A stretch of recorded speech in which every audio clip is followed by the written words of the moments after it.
Hi, I'm Hayley, your teacher. Welcome back. Today we have a special lesson about American culture, and it's all about Halloween. You may have heard about Halloween and you might think that it's evil. Let's talk about two words that sound different but kind of look the same: evil and devil. Evil is when something is really bad and maybe dangerous or out to get you. And the devil is this guy. You might have heard about him. I don't want to get into the religious aspect of him. Yes, we have evil and devil. They look the same, but they sound different. And now let's talk about some idiomatic expressions with hell and devil. The words hell and devil are used really commonly in the English language, and they often don't have anything to do with evil. Number one, hell hath no fury. And we often finish this thought by saying, hell hath no fury as a woman scorned. This is a reference to literature, and it basically just means that the most dangerous type of person is a woman who has been wronged, shamed, or disrespected. Number two, to hell with that, or to the devil with that. I think most commonly in American English you'll hear to hell with that. This just means that you have reached the limit of your patience and you just don't care about something anymore. This could be used to talk about a person or to talk about a thing. Number three, to raise hell. This has two very different meanings. One of them can mean to go out and get into trouble, like teenagers go out and raise hell on a Friday night. This means that they're going to go out and drive their cars too fast or drink alcohol or do something kind of dangerous. The second meaning is to complain really loudly about something and to be very aggressive. Maybe a company has done something wrong. You're going to go back and you're going to raise hell, which means you're going to yell at them or you're going to make a very public complaint. Number four, just for the hell of it. This means to do something with no real purpose or reason, maybe just for fun or just because you can. Number five, when hell freezes over. This means that something will never happen. Number six, the road to hell is paved with good intentions. This means that the final outcome of a situation is more important than the feelings that motivated the actions.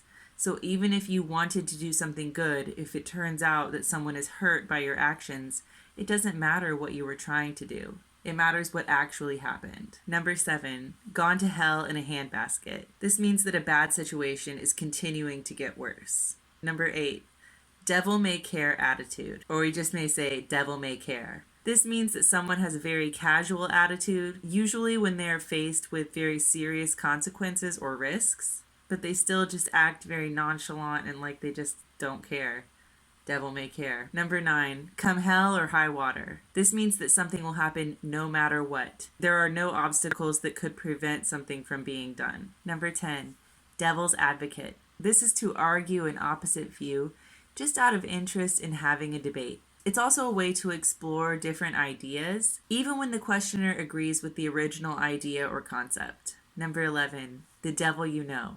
This means that it's better to be in a bad but familiar situation than to be in a possibly worse unknown situation. Number 12, the devil is in the details. A task may seem easy in the beginning, but it could be easily ruined by a minor detail, or the details might be more complicated than expected. 13, between the devil and the deep blue sea. This is kind of the same as between a rock and a hard place. It means to have two equally difficult options and no other way out of a situation. Number 14, speak of the devil. You say this when the person that you were just talking about has arrived or is walking over towards you and you just finished talking about them. You say, speak of the devil. Number 15, idle hands are the devil's playthings. This means that if you don't have something productive to do, then you're more likely to get into trouble. And now that we've talked about all of these idioms with hell and the devil, you may be asking yourself, is Halloween a satanic or evil holiday? Meh. Some people might exaggerate the association between Halloween and the devil or evil, but for the vast majority of Americans, Halloween is just a holiday where they can have fun with their children, dressing up in fun costumes and enjoying sweet treats. It's also a big commercial holiday in the sense that people are buying a lot of candy and they're spending money on costumes and decorations and party supplies. There are some people who celebrate Halloween as a religious event associated with paganism or witchcraft, but this is far from satanic or demonic. I would say that overall, Halloween is really more of a kid's holiday and doesn't have that much to do with evil nowadays. At least we're talking about what's happening now in 2021. It's not really associated with evil, at least not anymore. Now, let's talk about some of the cultural traditions in America surrounding Halloween. Of course, there's the classic trick or treat. You probably know that trick or treating is when American children dress up in costumes and walk around their neighborhood knocking on the neighbors' doors and asking for candy. They say, "Trick or treat, smell my feet, give me something good to eat." The idea behind this is that if the people who live in that house don't have any candy to give to the children, the kids will come back and they will do something bad. They will play some kind of prank or do some kind of trick. This has never happened in my personal experience, but I've seen this in movies, and I guess that's the concept behind the whole thing. Trunk or treat is a newer tradition. It's similar to trick or treat, but it's in a more controlled environment. Basically, people decorate the trunk of their car.